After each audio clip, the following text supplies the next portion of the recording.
You know, if there's one thing us MMO fans know all too well, it's disappointment. Frankly, looking back on the last decade of the genre, it's been mostly one letdown after another. We have had a few games stand out from the crowd and make a name for themselves for sure, but otherwise there have been far more failures than successes in this corner of the games industry. I think mostly I'm just disappointed at how stagnant the genre has felt over these last 10 or so years. So stagnant, in fact, that a bulk of the most popular MMOs today are the exact same ones that were the most popular 15 to 20 years ago. It's like nothing has changed and there's been little advancement, which just blows my mind if I'm being honest. The MMO genre was trucking along through the 90s and early 2000s. We saw quite a lot of diversity in these games with some great advancements from one to the next. Then of course World of Warcraft hit the scene in 2004 and broke into the mainstream. Yes, sure, the general public vaguely knew about games like EverQuest prior to that, but that was mostly through news reportings about how evil the game was. But when WoW hit, MMOs finally arrived into the public's consciousness as a thing that people knew lots of other people enjoyed. The genre continued steaming forward from there. We saw quite a few MMOs released between 2004 and 2010. In fact, I still to this day remember those early to mid 2010s very fondly, when WoW was arguably at the time at its peak and everyone else was looking to grab a portion of that audience. We were getting several new MMOs every single year as a result.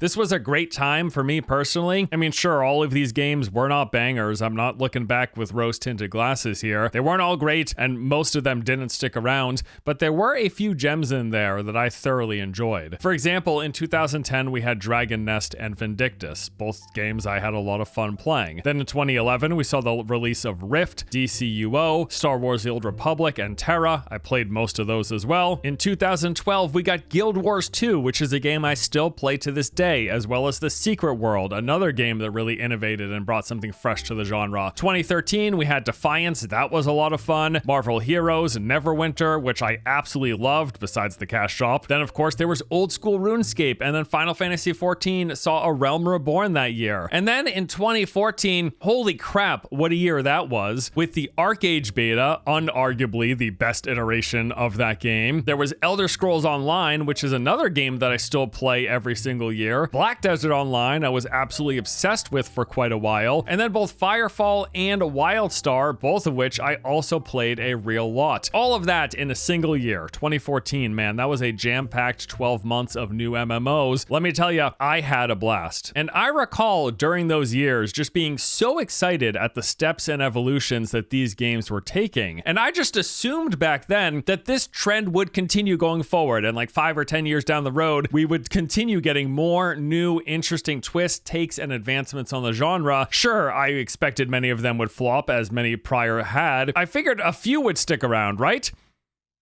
But no, that's not what happened. There has been a handful of new MMOs in the past decade that have done decently well, but most of them haven't. We got Albion Online that launched in 2017, and that's actually still going quite strong. It's a contender in the top 10 of this genre. But beyond that, I mean, I guess in 2021 we had New World, which showed a lot of potential, and it was fun for about a week or two. And then in 2022, yeah, we got Lost Ark, which was also fun for about a week or two, up until you hit the pay to wall that kicked in at endgame. And I mean, that's kind of everything. It literally, there's 3 new MMOs that are even remotely noteworthy over the course of these past 10 years. So yeah, I'm a bit disappointed, to say the least. And when I look at the next decade of upcoming MMOs, at least the ones that we know about that are currently in development, I gotta be honest, I'm seeing a lot of games here that are unlikely to break this trend. But there are some that have me at least a little hopeful, and that is what I want to focus on for the rest of this video. Enough of the doom and gloom. Let's talk about the MMOs that I think have the best chance of actual success and any longevity, at least for me personally, but also thinking about mainstream.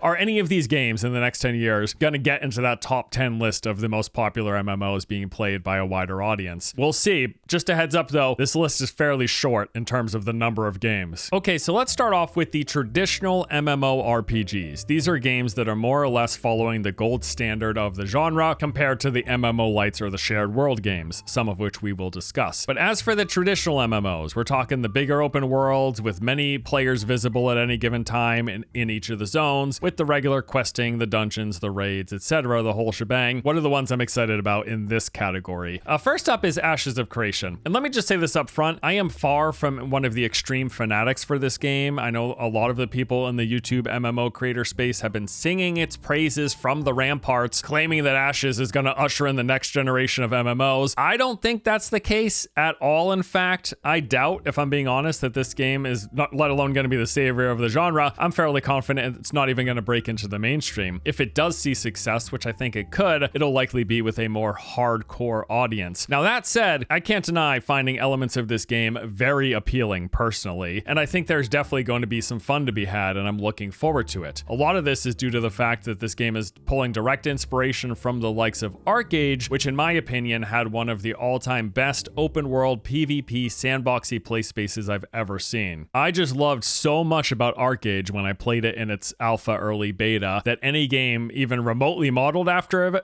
it piques my interest. So development of Ashes of Creation has admittedly been on the slow side. We are now 7 years since the launch of the Ashes Kickstarter, with no full 1.0 release date anywhere in the foreseeable future. They are nevertheless making strides in their progress though. As you might recall, the game is currently in public alpha testing at this moment. If you're willing to drop the $100+ you could start playing immediately. And while what is currently being tested is a shell of what they are promising for the game's final version, there's still somewhat of a game here to experience. Now, you can fairly easily find some in-depth coverage of the ongoing alpha, thanks to there being quite a few dedicated YouTube channels out there. And from the bits that I've seen of various videos from different creators, there is definitely something appealing here for me. Now, I did briefly play an early alpha. This was a few years ago, like 3 or 4 years ago, and I had a fun enough time with it, and the game is looking much better now than it did back then. So yes, I'm looking forward to this. Although again, I will add, there is still a ways to go. My honest to God educated guess here is that we will not see a full 1.0 launch until like 2028 at the earliest, and I would consider that an aggressively positive estimate. I'd say 2030 is, and that ballpark is more likely, although I will add that people following the game's development much closer than I have said that my projected timeline is way off, and maybe so. Check back in 3 years, we'll see where we're at that point. Either way, whenever this game releases, I will absolutely be checking it out, whether or not it has the potential to break into the mainstream, which I don't think it does. Regardless, I am looking forward to it personally, and hopefully it lives up to the hype that's been building over the course of these past 7 years. Next on my list is ArcheAge Chronicles. Now this one is actually slated to launch in the not too distant future. I am pumped for that. There's a closed beta test planned for later in this year, and the full release is scheduled for the first half of 2026. Now, the TLDR of this game is that it is a new spin on ArcheAge, although how much of the original game's DNA remains, we'll have to see. We do know that there are a few big changes for starters. So the combat is now action, replacing the original's tab target. The developer has stated that their goal here is to deliver combat that rivals that of single-player action games in terms of its responsiveness and the gameplay feel. There's going to be a larger focus on PvE content. In particular, it looks like we'll be getting much more in the way of traditional MMO dungeons and raids, which the first game did have some of, but it was far from the focus. They're also putting less emphasis on the open world PvP, with instanced PvP taking priority. And we know that housing is no longer going to be fully open world. Instead, they'll be going with instance player houses in specific areas, which means no more land grab at the fresh start of servers, which may actually be a positive change. Now, beyond those things, it does appear that at least some portion of what I loved about the original ArcheAge is going to be present. We're going to have the fully seamless open world. There'll be the variety of traversal options with gliders, boats, and scheduled carts that take you from one place to the next. There will be trade pack runs and caravans, which brings a whole lot of interesting gameplay. And while not emphasized, it does look like there will at least be some areas that have open world PvP. The things that we're still unsure of include whether or not they're going to have the similar crime and trial system, where you can commit crimes like stealing other players' crops, and if you get caught, could be thrown in jail and brought before a jury of other players. If they're going to use a similar class system where you select from multiple trees, each based on traditional RPG roles and playstyles, with correspondingly themed skills, like there's a tank tree, a brawler, a rogue, a ranger, a healer, etc. And then you pick the 3 you want, and that 3 combination determines your class. In total, that original game had 220 potential combinations and individually named classes, which was really cool. And we also are unsure of whether or not they're going to have any of the original game's sandbox elements attributes like the fact that you can plant trees, herbs, and other crops literally anywhere in the world and then like tend to it and watch it grow and then harvest it when it's ready, which was really cool. Now, however any of those specifics shake out, I am nevertheless hopeful for this game, with the main caveat that I expect monetization to not be great. I'm hoping at best in this regard that they avoid selling power or convenience and just keep it to cosmetics, although I'm really not holding my breath. We may very well at the very least get convenience sales, if not outright power. Either way, the trailers have been enticing. A new iteration of ArcheAge is something I'm looking forward to. I will definitely give this game a go. And also on the plus side, it's coming out somewhat soon, which is great. Moving on to the third and final of the traditional MMORPGs on my list is Chrono Odyssey, which as of today is scheduled to release very soon. They've got closed beta testing planned to take place in the next couple of months here, with a full release scheduled for Q4 of this year. That is right, we should be playing this in 2025 apparently. Now, Chrono Odyssey is a traditional open world MMO. The game's gonna have real-time action combat with all of the basic attack, defense, and dodge mechanics. It's also gonna have weapon swapping, which I know can be quite divisive. A lot of people hate this. I don't mind it so much, but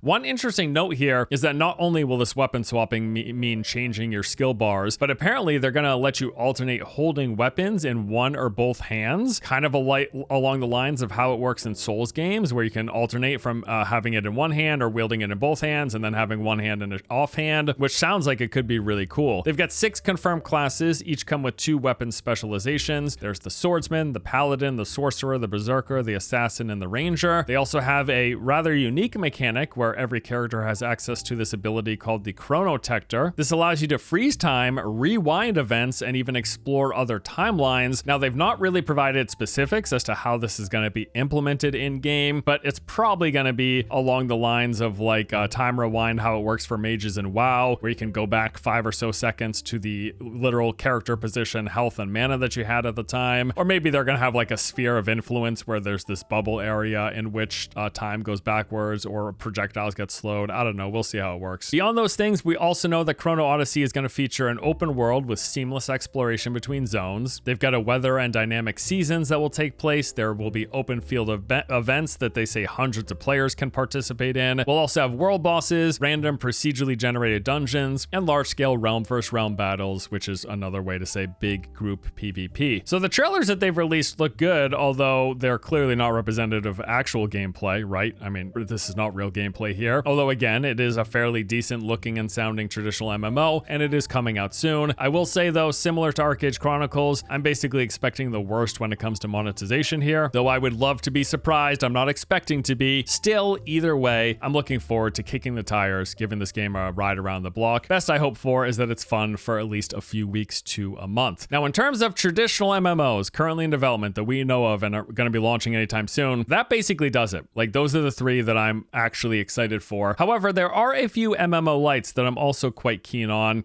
and I think deserve a mention here. Soulframe. This is the next game from Warframe developer Digital Extremes. I have already played it, and although bare bones in its current implementation, I quite enjoyed it. The TLDR here is that Soulframe is like the inverse of Warframe in terms of its setting, its world, and its combat pacing. So this is a third-person fantasy action combat game. You go around fighting enemies, completing events, solving puzzles, and collecting loot. All of this is set in a world where nature has been corrupted by this evil force. You gotta fight the force back. It's basically like a bunch of aliens came down and they're polluting everywhere and you gotta push back the pollution. That's the general gist of it. Now, the early version of the game that I played, which was referred to as the Preludes testing period, it's divided into 2 primary sections. You've got the world, the top level, which is an open world made up of different static points of interest with roaming enemies and camps all over the place, along with the Undercity, which are these underground, subterranean, procedurally generated dungeons. And the game has you bouncing between these 2 areas. You're going to spend some time moving around the open world, visiting points of interest, fighting groups of enemies, collecting loot, and doing objectives, after which you're eventually directed into one of several underground dungeon entrances. You go in, you move through its various hallways, which are placed together procedurally, clearing enemies, solving the occasional puzzle, collecting loot, and then eventually you find your way to the exit, emerging back into the open world. Rinse and repeat, like that is the core loop of the game. Open world exploration, doing stuff, go into a dungeon, move through the procedural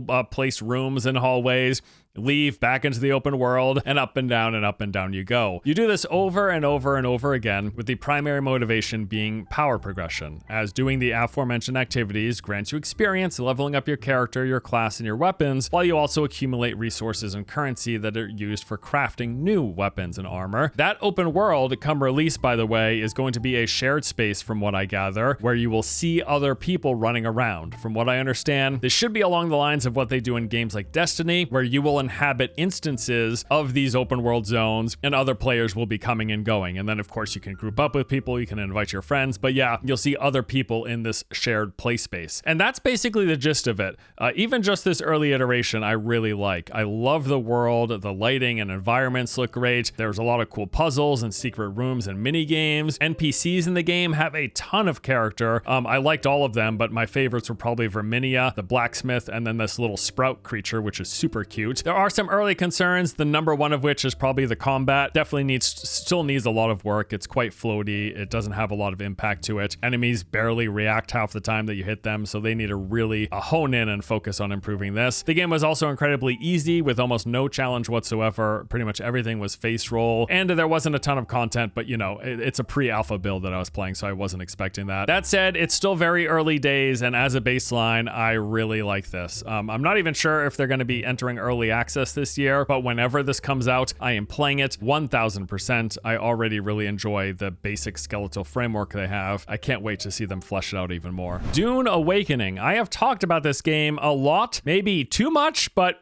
I don't care because despite any early concerns, I can't wait to play this. As a big fan of both survival games and MMOs, this is just right in my wheelhouse. And even if the combat is a janky mess like it might be, and the servers are a total disaster as they probably will be, I'll be playing the hell out of this game when it comes out regardless. In fact, I'm so pumped. I can't believe it's just a couple months away. Now, if you somehow haven't seen any of my prior coverage, I will give you a basic rundown, but there are timestamps below if you are sick and tired of hearing me talk about this game. I totally understand, all right? So Dune Awakening. This is an open world sandbox survival crafting MMO. It's being developed by Funcom. They are quite clearly and admittedly building upon the foundation they laid with their prior survival game Conan Exiles, but new, improved, more MMO with more shared world spaces, specifically in the end game, and obviously also set in the Dune universe. As for specifics, notable information includes the game's gonna have all of the basic survival crafting features and systems. You'll gather resources, make items, build a base, craft gear, get stronger, go explore enemy camps, and engage in PvP. That is the foundation. The explorable space consists of these two separate massive open zone regions. The first one, called Haga Basin, said to be larger than the entirety of their prior game, Conan Exiles, with somewhere around 100 hours worth of content to play through just in that one region. And then after that, when you progress into the end game, it's going to have you moving into the deep desert. And this is where all the late game progression comes into play, as well as the large scale PvP. In terms of the type of stuff that you're going to do in the open world, they've got a variety of points of interest, public events, and content types. There's enemy strongholds, which are large elaborate bases, camps, ruins, and such, full of enemy NPCs. You go in, you clear them out, you collect loot and resources. There are the desert testing stations, which is their take on public dungeons. These areas are mostly underground and can come in a variety of different biome types. These will be full of enemies, and some of which will also have a boss encounter at the end, although they have been clear that these aren't like traditional MMO dungeons, and they're more akin to something like shelters in Fallout or the dungeons in Skyrim. There's going to be a lot of narrative in here. You're going to find things like data pads and audio logs giving you detailed lore background to that area. And the bosses are just going to be like tougher variations of basic enemies rather than like bosses in a World of Warcraft dungeon, for example. We've got events such as these crashed ships where you're going to see a ship falling from the sky, crashing onto the planet. If you go over there, you can scavenge for its resources. There's this police force at night where the security ships will scan the planet looking for players. If you get spotted, they call troops to your location. There's the sandworm, which is an ever-present threat. If you spend too much time on the sand, if you make too much vibration, the worm's gonna get summoned forward and chase you around, and it will kill you if it catches up to you. They got player hubs with these major towns that are full of vendors, quest NPCs, other players, as well as a marketplace where you can buy and sell items. And then the end game is that region of the deep desert, which is this massive expansive zone made up mostly of sand, but with rock islands dotted dotted all throughout. Guilds of players will be headed here in search of large quantities of spice, which is a main resource and currency for the endgame crafting and progression. And then in that region is where this large-scale PvP conflict will take place, what they have referred to as Combined Arms, which is like sort of like a battlefield or planet-side experience where you've got tons of players all mixed in a variety of combat with ranged and melee weapons. There'll be ground and air vehicles, artillery, that whole thing, just big scale chaos. Again, think battlefield or planet-side. That's what they're saying they're going to deliver on with the big group PvP in the end game. And that is the basic rundown of the game's combat and features. Now, like I said, survival game plus MMO in a shared world, two of my favorite genres smashed into one. I'm just so pumped for this. Now, if you hated Conan Exiles, if you think that is a garbage game, you're probably best on avoiding this. But for me, I'm really excited to dive in. Also, this is like the only game on this in this video with a set release date, as Dune Awakening is set to launch on May 20th, 2025. I'll be playing it. Maybe I'll see you there. Another MMO-lite that I wanted to talk about, and I'll admit that I might be pushing the boundaries, including this here, but I want to mention Light No Fire. Yeah, here's the thing. They're promising a massive, true-to-life, real-world size planet in a fantasy setting with other players inhabiting that same space, which is all very cool in theory. Of course, this comes with a disclaimer that, hey, Hello Games' last title did not fully deliver on all of their pre-release promises, but also they've got over 7 years of consistent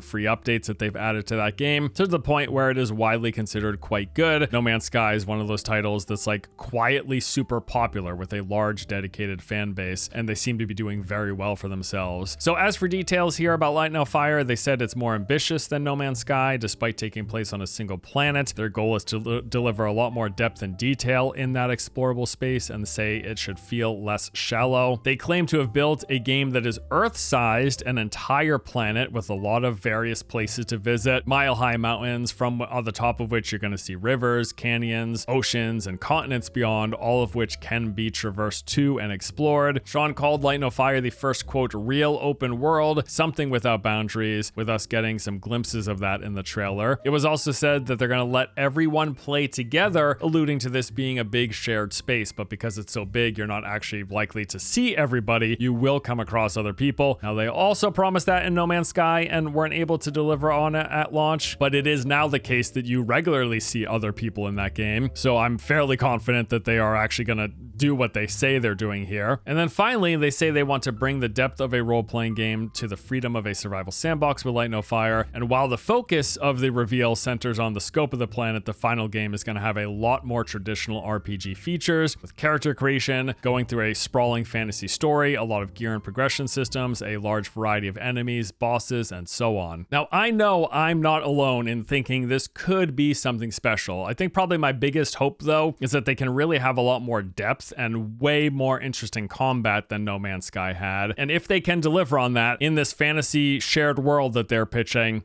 I mean, it could be unreal. Now, Light No Fire doesn't have a release date at the moment, maybe late 2025, but I'm guessing it'll be sometime in 2026 at the earliest. Now, beyond those games, reality is at the moment, my largest hope for a new great, like traditional MMORPG mostly comes from games that are way far off and we know little to nothing about. Of course, that list includes the League of Legends based MMO coming from Riot, the ZeniMax Online Studios, they have a new IP, the same developers of ESO. There's that new Ghost MMO from Ghostcrawler, and then Sony reportedly still has one of their 2 Horizon MMOs in development, one of which was canceled, but apparently the second one is still coming from Guerrilla, as far as we know. And the reason for my interest in these games is that they have the financial backing and the development studios likely required to even take a crack at breaking into the genre's top 10 list. And so I'm hoping that one of, if not all of them, actually deliver. But again, the fact is, we pretty much know nothing about any of these games other than that they exist and they're in development, let alone have a clear picture or expectations for how good or not they're going to be. So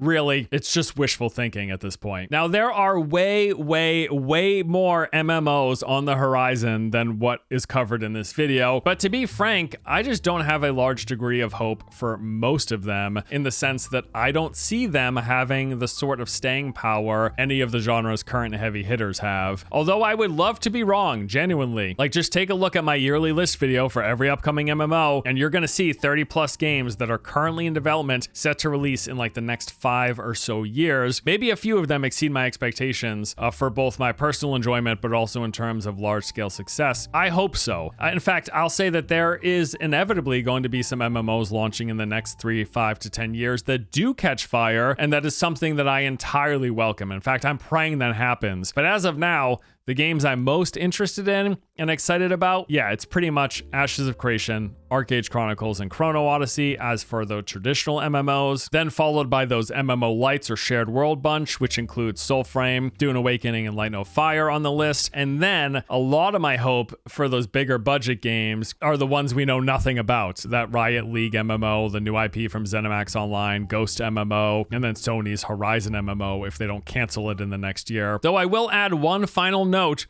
My pipe dream that I mentioned in the recent Monster Hunter Wilds review is that I would just lose my mind if we ever got an MMO version of that sort of game. Imagine the depth of the combat system and the boss fights in a Monster Hunter game, but in a fully seamless open world with other players and things like dungeons and raids and enemy camps that you go after. Like, it would be so cool. Or even just like an MMO version of a game like Elden Ring. My God, I would lose my mind. The premise is so appealing to me. I just don't know if it's like technically feasible. At least no one's delivered on that sort of a concept as of today. Well, that does it for this video. A look at the upcoming MMOs that I'm actually excited for. If you think I shortchanged any game, any upcoming MMO or shared world game that you are personally very interested in, an upcoming MMO that you think deserves to be on this list, tell me why below, because I am all for getting hyped and excited for something new. So let me know if I missed something that you think deserves to be here. But that just about does it for today. Thank you as always. Hope you enjoyed the video. See y'all next time. Take it easy.